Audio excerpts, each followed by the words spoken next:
ਆਹਾ ਵਾਹ ਵਾਹ ਵਾਹ ਵਾਹ ਵਾਹ ਉਸ ਆਖਿਆ ਮੇਰੀ ਜ਼ਿੰਦਗੀ ਵਿੱਚ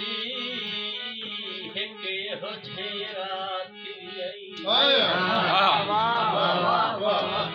ਮੁਲਕ ਅਰਬ ਦੀ ਪਾਕ ਧਰਤੀ ਤੇ ਇੱਕ ਸੋਹਣੇ ਅੰਗਲ ਭਾਈ ਉਸ ਅੰਗਲ ਦੇ ਰਾਹ ਦੇ ਇਸ਼ਾਰੇ ਤੇ ਮੈਂ ਵੀ ਤਰੁੱਟ ਕੇ ਜੇ ਵਾਹ ਵਾਹ ਵਾਹ ਵਾਹ ਵਾਹ ਵਾਹ ਵਾਹ अल्लाह ने नबी के मौजा मंगे सुभान अल्लाह अच्छा है चांद इशारा फरमाओ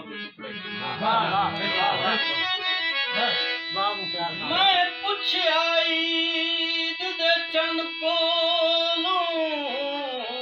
किसे तनु ईद कराई है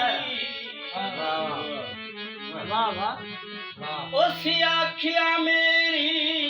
जिंदगी विच